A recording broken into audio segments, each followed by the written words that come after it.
الشيطان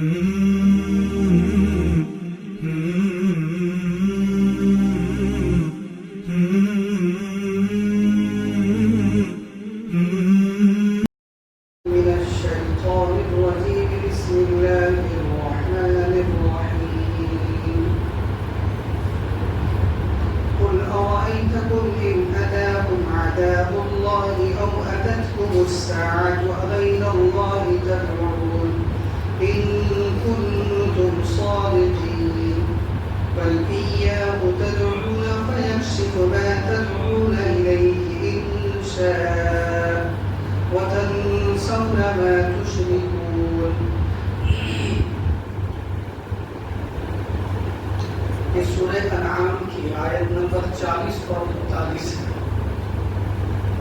ان دونوں آیتوں کے اندر اللہ رب العزت نے کفر و شرک کے باطل ہونے کو اور توحید کے حق ہونے کو ایک خاص انداز سے بیان فرمایا ہے. کفر و شرک کے باطل ہونے کو اور توحید یعنی اللہ رب العزت کو کی ذات کو اللہ کی اپنے جو مخصوص اوصاف ہیں ان میں یکتا جاننا یہ توحید ہے. تو اللہ کی توحید کو وحدانیت کو خاص انداز سے ثابت کیا گیا ہے اور کفر و شرک کو خاص انداز سے باطل قرار دیا گیا ہے. ان سب کا حاصل یہ ہے تو ترجمہ یہ ہے فرماتے ہیں آپ کہیے کہ اپنا حال تو بدلاؤ یعنی غور کرو کہ اگر تم پر خدا کا کوئی عذاب آ پڑے. یہ مخاطب ہے اللہ رب العزت فرماتے ہیں اپنے نبی سے کہ آپ کافروں مشرکین سے پوچھئے کہ اگر تم پر خدا کا کوئی عذاب آ پڑے یا تو تم پر قیامت ہی آ پہنچے تو کیا خدا کے سوا کسی اور کو پکارو گے؟ بتلاؤ اگر تم سچے ہو. بلکہ خاص اسی کو پکارنے لگو پھر جس کے لیے تم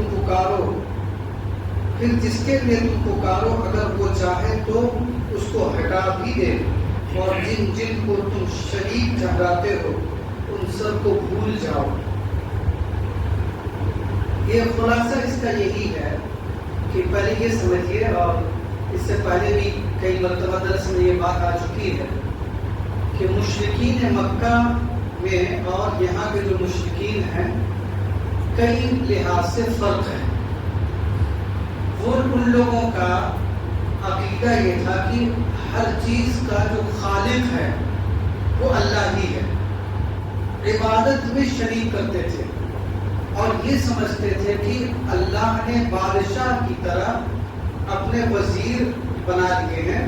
اس طرح بادشاہ کا وزیر ہوتے ہیں اس کے کارندے ہوتے ہیں اور اس کو کچھ اختیارات ہوتے ہیں.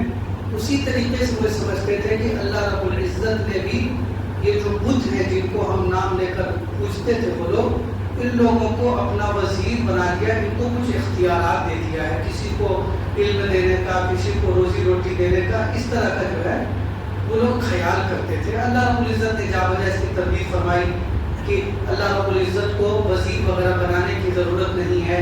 اسی طریقے سے ان کو وزیر بنائے اس پر دلیل لائیں گے, اپنے من سے چند نام اٹھا کر لے آئے اور اس کو یہ کہنے لگے کہ اس کو اللہ رب العزت نے یہ اختیار دیا. تو یہ کوئی بات نہیں ہوئی. الا اسماء سمیتموها وہ ایک الگ مسئلہ ہے. تو وہ اللہ کو مانتے تھے, اس کے ساتھ شریک کرتے تھے اور جب ان پر بڑی مصیبت آتی تھی تو اللہ ہی کو پکارتے تھے. یہ کئی جگہ قرآن کریم میں بھی ہے. تو بڑے بڑے کام کا خالق اللہ کو مانتے تھے. بڑی مصیبت آ پڑتی تھی, جب دیکھتے تھے کوئی چارہ ہی نہیں ہے تو لاسٹ میں اللہ ہی کو پکارتے تھے. یہ ان لوگوں کا عقیدہ تھا. اب یہ سمجھنے کے بعد اب سمجھیے اللہ رب العزت فرماتے ہیں کہ بتاؤ ان لوگوں سے, آپ پوچھ کر بتائیں, ان لوگوں سے پوچھئے کہ بتاؤ اگر تم پر کوئی مصیبت پہنچ جائے, بڑی مصیبت, یا قیامت میں ہی تم پر عذاب آئے گا, موت کے وقت مصیبت پہنچ گئی, تو تم لوگوں کا عمل کیا ہوگا اس وقت؟ کفار مکہ سے پوچھا جا رہا ہے ظاہر سی بات ہے کہ اس وقت میں ہر ایک کا جواب بالکل متعین ہوتا کہ ایسے وقت میں ہم لوگ اللہ ہی کو پکارتے ہیں. کشتی پھنس گئی بحر میں تو اللہ ہی کو پکارتے تھے. أَلَمْ تَرَ أَنَّ الْفُلْكَ تَجْرِي فِي الْبَحْرِ بِأَمْرِهِ. وہ اسی کے آگے ہم وَإِذَا غَشِيَهُم مَوْجٌ كَالظُّلَلِ دَعَوُا اللَّهَ مُخْلِصِينَ لَهُ الدِّينَ. کہ جب پہاڑ کی طرح سمندر کی موج اس کو گھیر لے اور ان کو لگے کہ بھائی ہر طرف موت ہی موت ہے، دعوا اللہ مخلصین لہ الدین، تو اللہ رب العزت کو خلوص خالص اللہ رب العزت بھی کو پکارتے ہیں. فلما نجاهم الى البر فمنهم مقتصد. اور جب اللہ رب العزت نے ان کی دعا کو سن کر کشتی سے اور سمندر کے طوفان سے بچا لیا. وما يهتدي بآياتنا الا الكافرون یا الا الظالمون. تو ان میں کچھ لوگ تو راہ راست پر رہتے ہیں اور کچھ لوگ پھر شرک شروع کر دیتے ہیں.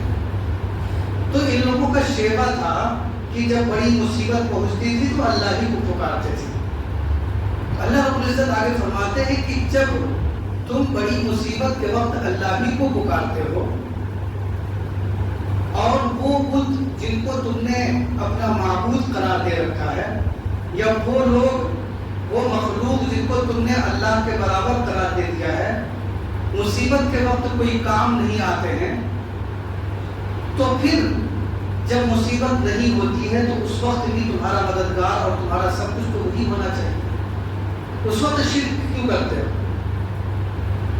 مصیبت کے وقت اگر وہ معبود ہی کیا جو مصیبت کے وقت کام نہ آئے، تو جب مصیبت کے وقت اللہ رب العزت ہی کو پکارتے ہو، یقین رکھتے ہو وہی کام آئے گا، تو پھر جب مصیبت نہیں ہے تو ان کے ساتھ کسی کو شریک کیوں کرتے ہو؟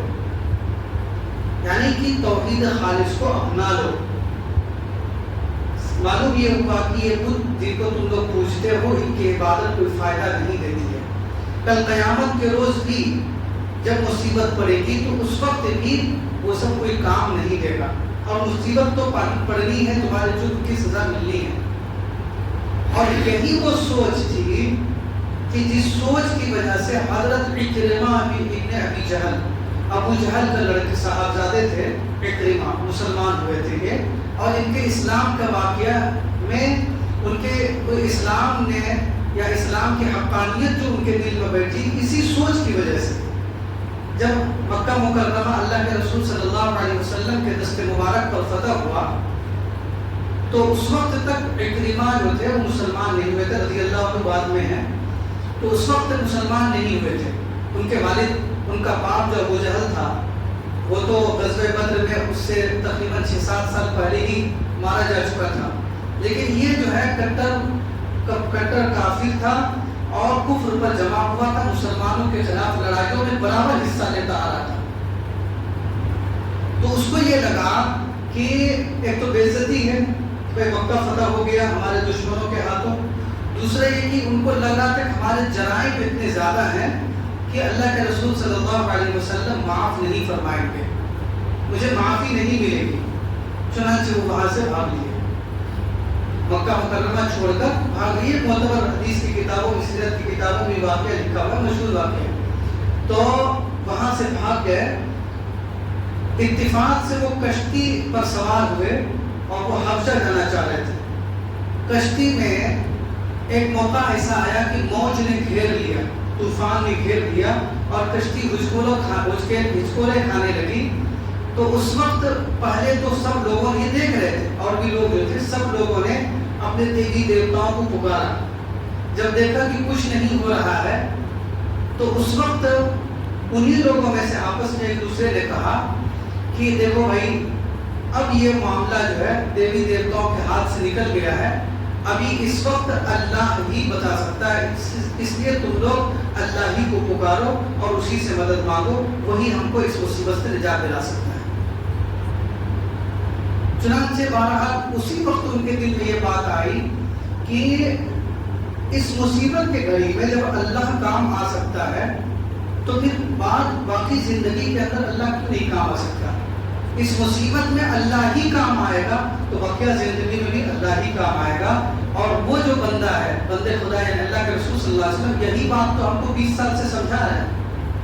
ان کے بات سمجھ میں آ گئی، اور بھی بہت سارے اسباب بنے. ان کی بیوی بھی گئی تھی ان کو بلانے کے لیے، لیکن یہ واقعہ بھی لکھا ہوا ہے. تو یہ بات ان کو سمجھ میں آ گئی، اسلام کی حقانیت، کہ یہی بات اسلام بھی سمجھا رہا ہے، یہی بات پیارے آقا صلی اللہ علیہ وسلم بھی سمجھا رہے. 12 لوگ بھی مسلمان ہوئے، اور مسلمان ہو کر ساری زندگی اسلام کی جانب سے، مسلمانوں کی جانب سے بالکل پکے مجاہد بن کر بڑے بڑے جو دشمنان اسلام سے ان سے مقابلہ کیا اور جہاد کیا. تو بہرحال یہ اصل ہے کہ وہ لوگ، ان کو یہ سمجھنا چاہیے کفر و شرک کرنے والوں کو، کہ جب مصیبت پڑتی ہے تو ہم اوپر والے کو، اسی ایک کو پکارتے ہیں اور کہتے ہیں کہ وہی ہم کو نجات دلا سکتا ہے، تو پھر ان کے ساتھ شریک کیوں کر رہے ہیں؟ اسی کو سمجھایا. آپ کہیے کہ اپنا حال تو بدلاؤ، کہ اگر تم پر خدا کا کوئی عذاب آ پڑے یا تو تم پر قیامت ہی آ پہنچے، تو کیا خدا کے سوا اور کو پکارو گے؟ ایسا بات بالکل نہیں. اگر تم سچے ہو تو بدلاؤ، بلکہ خاص اسی کو پکارنے لگو. پھر جس کے لیے تم پکارو گے، جس مصیبت کے لیے، پھر تم جس کو پکارو گے، اگر وہ چاہے تو ہٹا بھی دے گا. اس عذاب کو جو آ چکا ہے یا اس مصیبت کو جو آ چکی ہے اس کو ہٹا بھی دے. اور جن کو تم شریک ٹھہراتے ان سب کو بھول جاتے ہو. اس وقت میں کوئی یاد نہیں آتا ہے، اس وقت صرف ایک ہی یاد آتا ہے، تو وہی مالک ہے، وہی خالق ہے. آگے ہے وَلَقَدْ أَرْسَلْنَا إِلَىٰ أُمَمٍ مِّن قَبْلِكَ فَأَخَذْنَاهُم بِالْبَأْسَاءِ وَالضَّرَّاءِ لَعَلَّهُمْ يَتَضَرَّعُونَ فَلَوْلَا إِذْ جَاءَهُم بَأْسُنَا تَضَرَّعُوا وَلَكِن قَسَتْ قُلُوبُهُمْ وَزَيَّنَ لَهُمُ الشَّيْطَانُ مَا كَانُوا يَعْمَلُونَ فَلَمَّا نَسُوا مَا ذُكِّرُوا بِهِ فَتَحْنَا عَلَيْهِمْ أَبْوَابَ كُلِّ شَيْءٍ حَتَّىٰ إِذَا فَرِحُوا بِمَا أُوتُوا أَخَذْنَاهُم بَغْتَةً فَإِذَا هُم مُّبْلِسُونَ فَقُطِعَ دَابِرُ الْقَوْمِ الَّذِينَ ظَلَمُوا وَالْحَمْدُ لِلَّهِ رَبِّ الْعَالَمِينَ. فرماتے ہیں اور ہم نے اور امتوں کی طرف، یعنی امت محمدیہ سے پہلے جو اور امت ہے، اور امتوں کی طرف بھی جو کہ آپ سے پہلے ہو چکی ہیں، پیغمبر بھیجے تھے. سو ہم نے ان کو تنگ دستی اور بیماری سے پکڑا تاکہ وہ ڈھیلے پڑ جائیں. سو جب ان کو ہماری سزا آ پہنچی وہ ڈھیلے کیوں نہ پڑے، لیکن ان کے قلوب تو سخت رہے اور شیطان ان کے اعمال کو ان کے خیال میں آراستہ کر کے دکھلاتا رہا. پھر جب وہ لوگ ان چیزوں کو بھولے رہے جن کی ان کو نصیحت کی جاتی تھی، تو ہم نے ان پر ہر چیز کے دروازے کشادہ کر دیے، یہاں تک کہ جب ان چیزوں پر جو کہ ان کو ملی تھی وہ خوب اترا گئے تو ہم نے ان کو دفعتاً پکڑ لیا. پھر تو وہ بالکل حیرت زدہ رہ گئے. پھر ظالم لوگوں کی جڑ کٹ گئی. اور اللہ کا شکر ہے جو تمام عالموں کا پروردگار ہے. اس میں ہے اللہ رب العزت پر فرماتے ہیں کہ ہم 2 طریقے سے آزماتے ہیں. سب سے پہلے پچھلی قوموں کے بارے میں، کہ سب سے پہلے پچھلی قوموں کے ساتھ یہ معاملہ کرتے رہے کہ جب وہ نافرمانی کرتے تو ان پر عذاب، چھوٹے چھوٹے عذاب، چھوٹی چھوٹی مصیبت بھیجتے تھے تاکہ ان کا زور تنگ ہو جائے، زور ٹوٹے اور ان کو کچھ نہ کچھ خدا یاد آئے.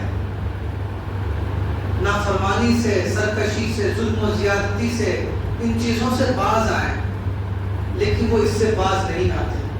جب اس سے باز نہیں آئے تو پھر دوسری آزمائش آئی، وہ یہ کہ ان پر دنیا کے دنیاوی فتوحات کے دروازے کھول دیے، ان کو مال و دولت اسباب سے نوازا، ہر چیز سے طاقت و قوت سے نوازا، یہ سوچ کر یا یہ اس خیال سے کہ کہیں ہو سکتا ہے کہ وہ ان نعمتوں کو دیکھ کر اللہ یاد آ جائے کہ اور انعام دینے والے اور نعمت دینے والے کو یاد کرنے لگے.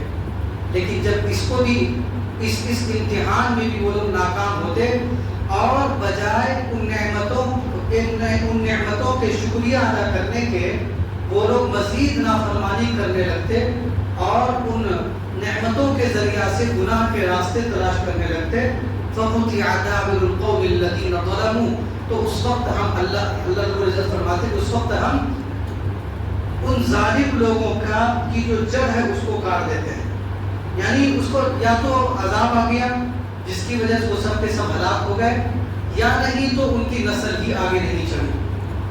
تو یہ اللہ رب العزت فرماتے ہیں۔ اس سے یہ سمجھ میں آیا کہ دنیا کے اندر جو مصیبت آتی ہے یا دنیا کے اندر جو خوشحالی ہے یہ دراصل امتحان ہے۔ مصیبت ہے تو وہ بھی امتحان ہے کہ بندہ اللہ کو یاد کرنے لگ جائے، اور اگر خوشحالی تو بھی امتحان ہے کہ وہ نعمت کو پہچان کر منعم حقیقی اور انعام دینے والے کی طرف رجوع کرے۔ بلکہ بزرگوں نے اور اکابر نے لکھا ہے کہ یہ جو دنیا کے اندر مصیبت ہے یا دنیا کے اندر نعمت ہے، دراصل یہ آخرت کے نمونے ہیں۔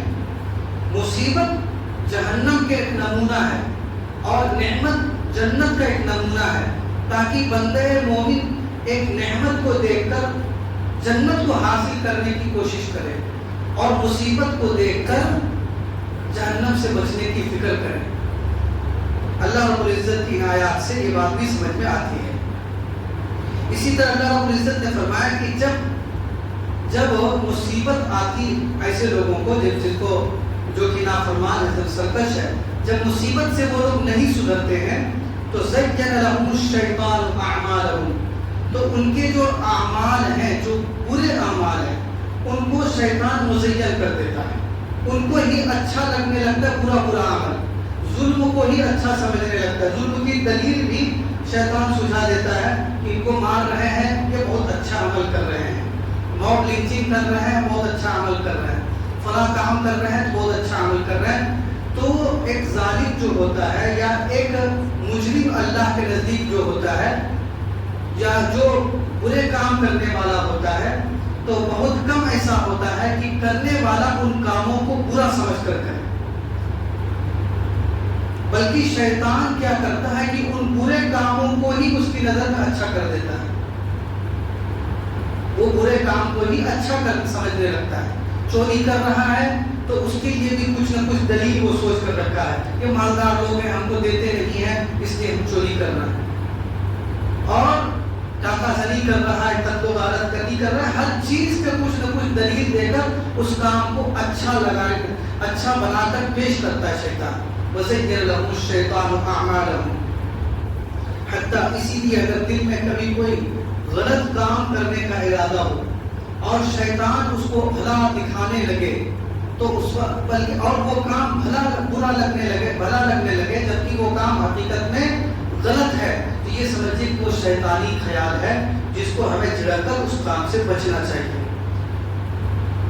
حتی اذا فرحوا بما اوتوا فتحنا علیہم ابواب کل شیء، جب اللہ کی نعمت ملتی نہ سرکشوں کو تو وہ لوگ اس پر اترانے لگتے ہیں۔ اللہ رب العزت فرماتے ہیں اور مزید ڈھیل دیتے ہیں، فتحنا علیہم ابواب کل شیء، ہر نعمت کے دروازے کھول دیتے ہیں۔ اسی لیے انہی سے ایک بات سمجھ میں آئی کہ اس دنیا کے اندر اگر کسی پر کوئی مصیبت ہے، مشقت میں زندگی کوئی گزار رہا ہے، تو اس کا یہ مطلب ہرگز نہیں ہے کہ وہ اللہ کے نزدیک ناپسندیدہ ہے، یا کسی پر کوئی خوشحالی آئی ہوئی ہے تو یہ اس بات کی دلیل نہیں ہے کہ اللہ کے نزدیک یہ محبوب ہے۔ یہیں سے سمجھ میں آیا، کیونکہ دونوں آزمائش ہے۔ ہو سکتا ہے کہ اس مصیبت زدہ آدمی پر جو مصیبت آئی ہے دراصل وہ ان کے لیے بلندی درجات کا سبب ہو، یا نہیں تو اللہ رب العزت کی جانب وسیع رجوع کرنے کا سبب ہو۔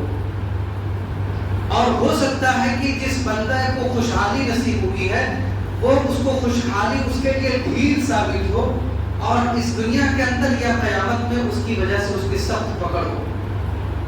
اس لیے ہمیں اصل دیکھنا ہے اللہ اور اس کے رسول کے احکام کو، ان باتوں پر کی بنیاد پر کہ فلاں مصیبت زدہ ہے اس کی وجہ سے ان کی نیکی پر شبہ کرنا، ان کے نیک ہونے پر شک و شبہ کرنا صحیح نہیں ہے، یا کسی کو خوشحال کو دیکھ کر ان کی ان کے ہر برے کام کو اچھا سمجھنا صحیح نہیں ہے۔ ان آیات سے یہ مفہوم ہوتا ہے۔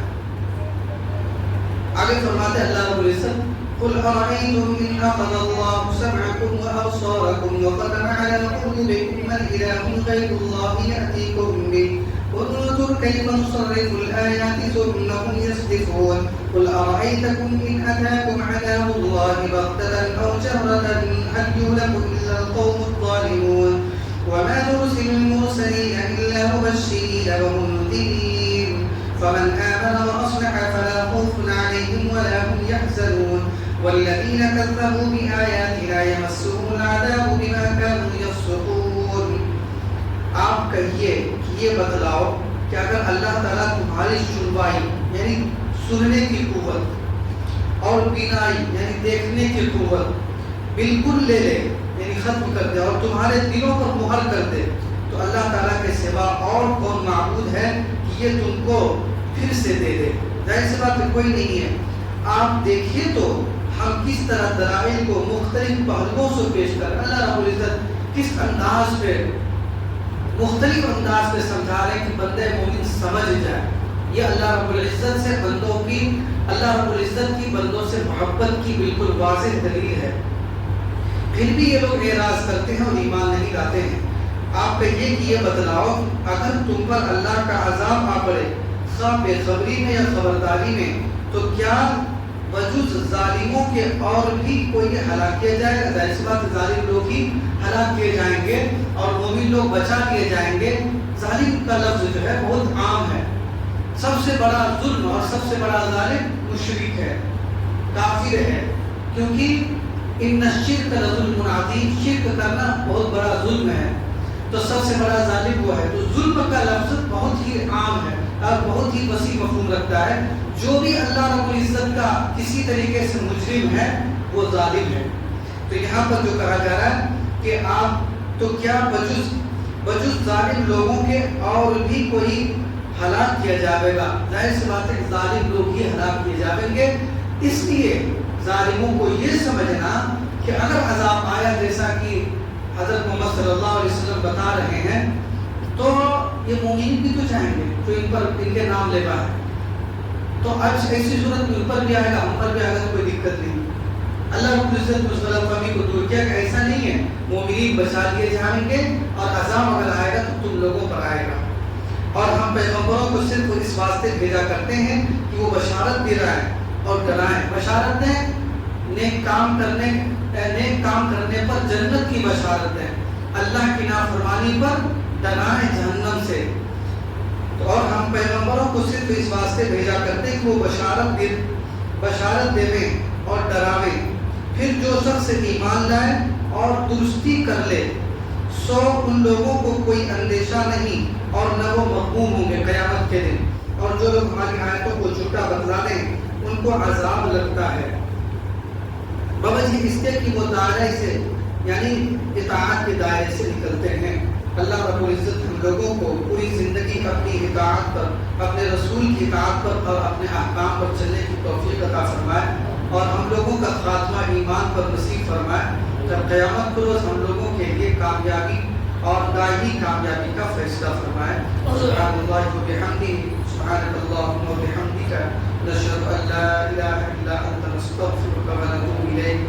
سبحان ربک رب العزة عما یصفون وسلام علی المرسلین والحمد للہ رب العالمین۔